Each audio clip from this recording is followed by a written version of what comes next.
Hello, everyone. I want to thank you for letting me spend a few minutes with you today. As always, it is well appreciated. Um, Got to get the advertisements out of the way, right? So do the like, share, subscribe things. You know, the books are available at authorjerrymitchell.com, or you go to giveguide90.com and follow the links from there. Got that out of the way.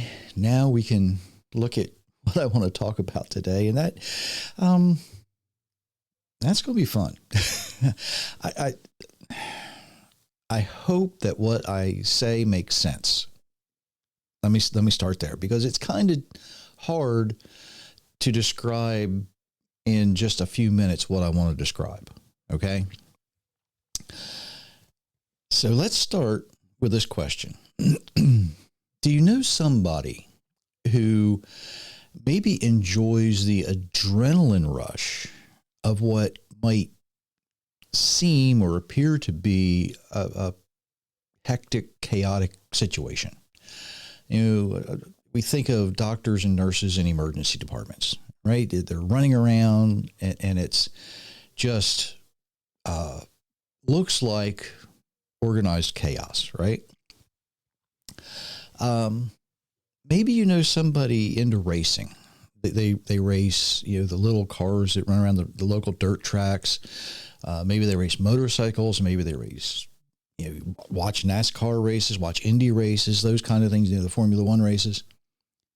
And it looks like these cars are out there just kind of going every which, well, they're all going the same way, but you know what I mean? They're just kind of weaving in and out and doing their thing.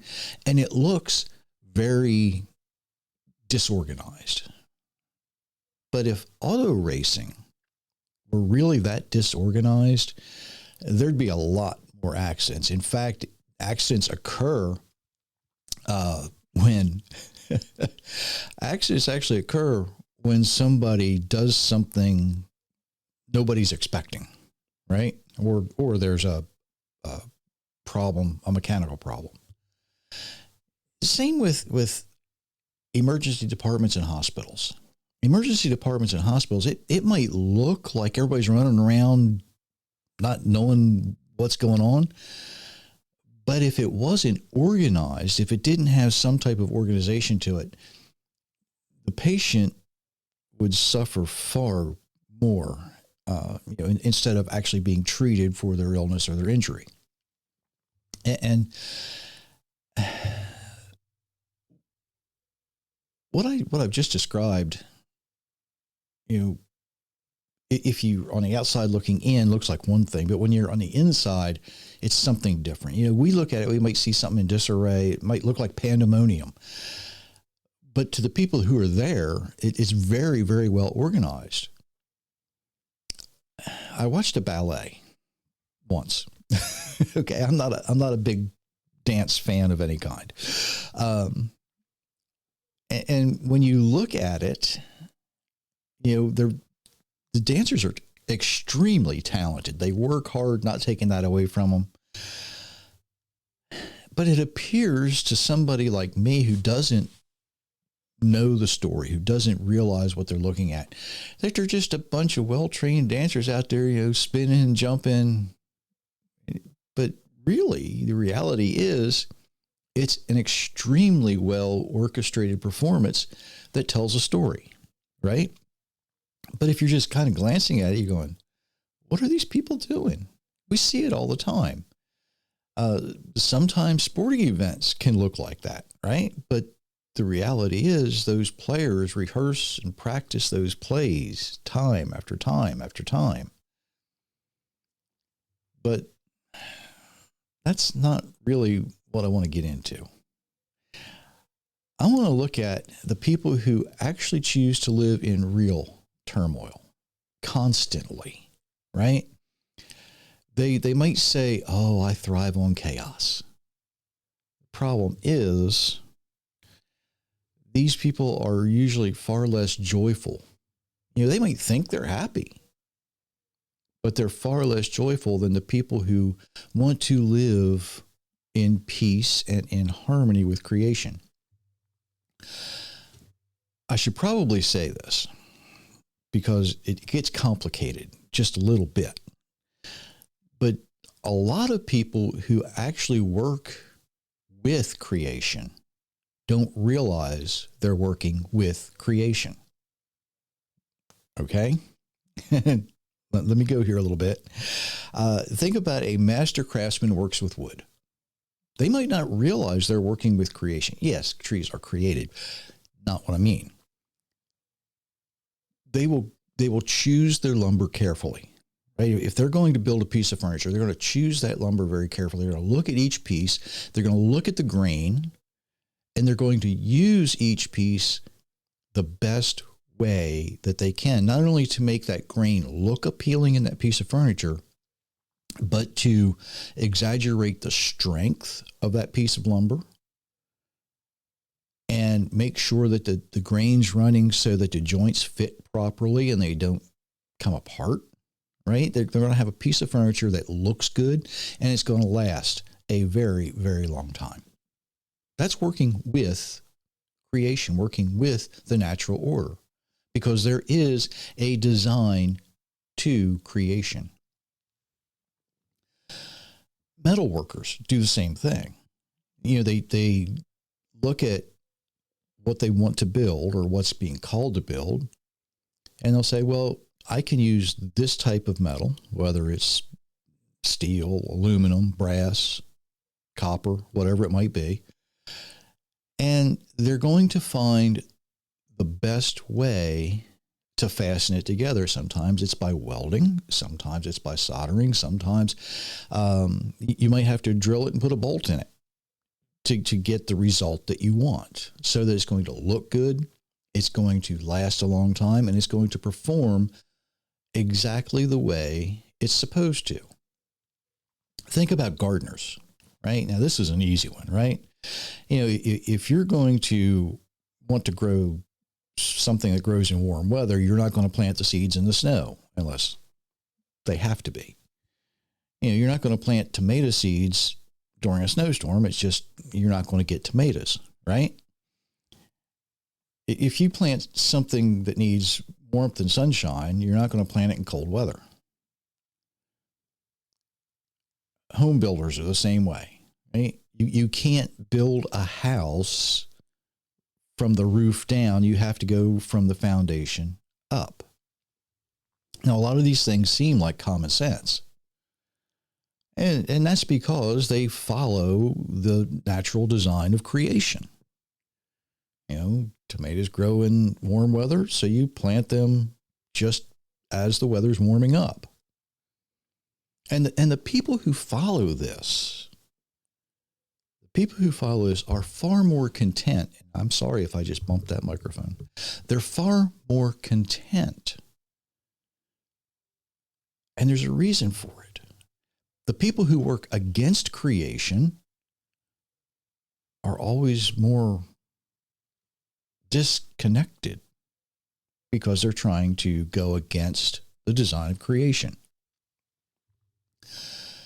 Genesis chapter 1 describes, you know, God speaks. He puts out this stuff, right? Because you know, it says the earth was formless. So there's this ball of stuff out there, and then the following verses show how he brings order to that each day by each day. And it's no real difference than somebody who's going to do a project, no matter what it is. They will go gather the material they need, whatever it might be. They'll sort it out, and they will begin the steps, you know, in machining, they call it order of operations, right? You do things to produce the item you want to produce. But there's people out there. There are people out there who will do everything they can to go against it, right? They work harder. Let's put it that way. They work harder than necessary because they're not working with creation. They're working against creation. It's that simple, really. You know, think about this. They sow seeds of discontent Doesn't matter what time of the year it is, because seeds of discontent can be sown anytime. They live in houses, and I got to be careful how I say this, where nothing gets put away. And I'm not talking about, the hoarder type house, because a lot of times people who are hoarders, they know where everything is. They file it away in their mind. You might have to walk down through pathways to get to what you're getting to, but they know where everything is. The people I'm talking about, nothing gets put away. They don't know where anything is, and then they get upset when they can't find something they need. Right? These same people, they'll smile, they'll joke, they think they're happy, but they don't realize they're working against creation. And so they're never going to have that joy in their heart that the people who work with creation have. Now, our Creator originally designed his creation to be very orderly, very tranquil. We don't live in that world today. It is very untranquil at times, right? He designed us in his image. So when we work with creation, even though we don't realize it, we're far more relaxed, we're more joyous than the people who work against it. Let me ask you a question. Would you trust crossing a bridge if the engineer that designed it in such a way that it wouldn't support your weight? Think about that. If you had even just a narrow trench or a narrow ditch, and all you put was a very, very thin piece of plywood across there, the engineer says, "Oh, it's a bridge." Would you walk across it? I don't think I would. I know better. Would you live in a house that was designed in such a way that the lumber that was cut wouldn't hold the house up if the wind blew very hard? I'm not talking about tornado, hurricane wind here either. I'm talking about, kite flying weather. I kind of doubt you'd live in that. I hope you wouldn't live in that. But there are people who try to do these things. They try to go against creation. And it amazes me that it's taken me this long to figure out why the most unhappy people I know, the most unhappy people I can think of that I have met in my life, are all of them, each and every one, have done everything they could the hard way. They're working against creation. They think they're happy, but they're not. They blame everybody or everything else for their shortcoming. And you probably know people like this. And you might have wondered yourself, why are they so contrary? Why do they seem so miserable, right? What makes them this way? And it almost seems like they're disconnected, not from mankind, not from humanity, but from something deeper. They're disconnected from creation. Think about that. Now, I wish there was a one-size-fits-all answer. Why people are like this, but there's not. Some people may have been taught by parents or teachers or other people like this that, oh, this is just natural. This is just the way we live. Some may have just given up, right? Let's face it. Some people get frustrated. I'll never be able to be one of these organized people. I'm just going to give up. And there's a third category here. Some people just choose evil instead of good. And that disconnect becomes more disconnected. And it's not like, something you can just tie a knot in and pull back together. It doesn't work that way. So I got a little bit of homework for you. As you go through the next few days, think about the way you're doing things. Think about, am I working with creation the way it's designed to work? Or am I trying to force something that I know in the long run won't work to do something it's not designed to do? If you think about it in those terms, it might surprise you. The answer may surprise you. Because I think if you're one of these people who are content in working with creation, working with things that work, whether it's wood, metal, paper, or teaching people, even teaching others how to do something, there's a way that you can make it easy, and there's a way that you can make it extremely difficult. So think about these things as you go through your next few days. Are you working in harmony with the design of creation? Or are you somebody who's trying to work against it?